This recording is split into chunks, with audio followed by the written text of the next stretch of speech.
If your ex is avoidant, here's why they keep thinking about you. If your ex is avoidant, here's something most people don't understand. Distance does not equal detachment. When someone has an avoidant attachment style, especially the dismissive or fearful type, they are wired to suppress emotion in moments of closeness. But suppression is not deletion.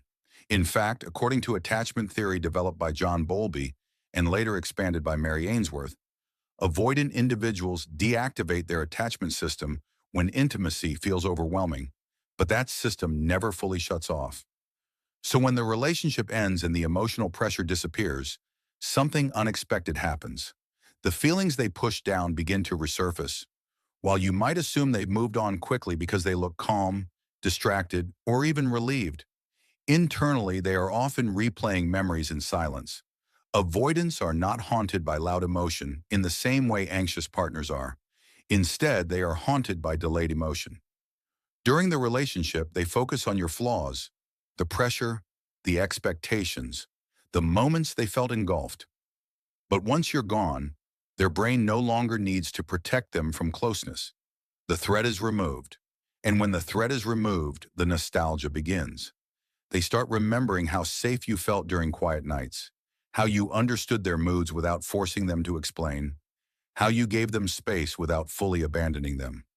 Avoidants often think about an ex not because they suddenly want commitment, but because the relationship feels safer in retrospect than it did in real time. Memory edits out intensity. It softens arguments. It amplifies comfort. And because avoidants rarely process emotions in the moment, they process them later, sometimes weeks, sometimes months after the breakup. Another reason they keep thinking about you is ego regulation.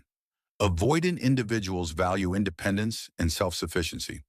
When you were present, especially if you loved them deeply, you became a silent reassurance of their desirability and control. Your absence creates a subtle psychological imbalance. They may not consciously admit they miss you, but they feel the absence of being chosen. And that absence triggers curiosity. Are you moving on? Have you replaced them? Did they lose someone valuable? This curiosity can turn into obsessive checking, social media stalking, asking mutual friends indirect questions, mentally comparing new people to you. But here's the deeper layer most people miss. Avoidants struggle with emotional permanence. When someone is physically present, they feel pressure.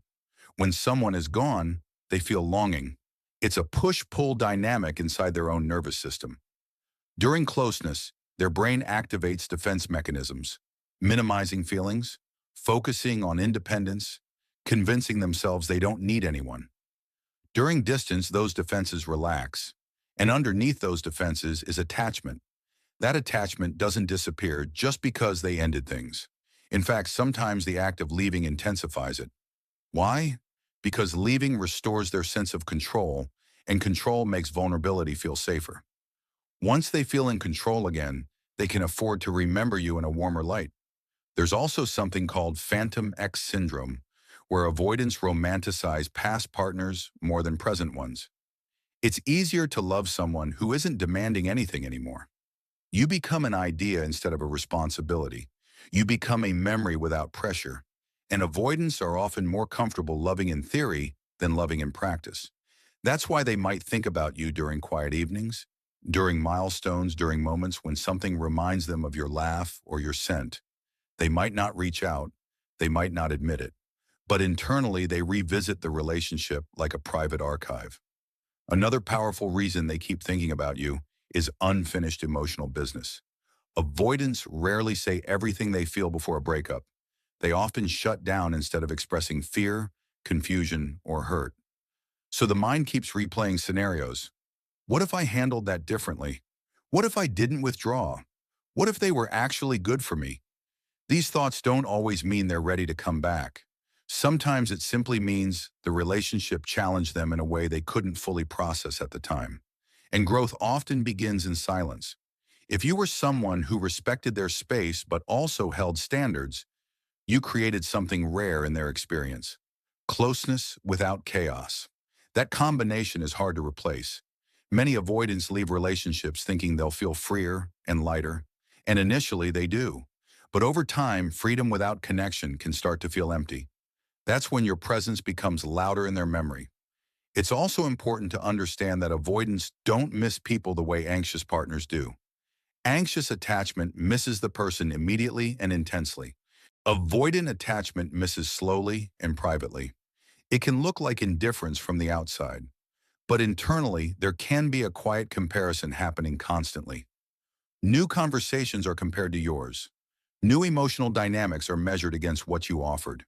If you were emotionally stable, consistent, and didn't chase when they pulled away, you disrupted their usual pattern. And people tend to think deeply about the relationships that disrupted their patterns. So if your ex is avoidant, they likely think about you not because they enjoy suffering, and not because they're plotting a dramatic return, but because distance allowed them to finally feel what they couldn't feel when you were close. They think about you when their defenses are down. They think about you when something reminds them of safety. They think about you when independence starts to feel isolating instead of empowering. The real question isn't whether they're thinking about you. The real question is whether thinking is enough. Avoidance can live in memory for a long time without taking action. And understanding that difference protects your power. Because someone missing you in silence is not the same as someone choosing you with clarity.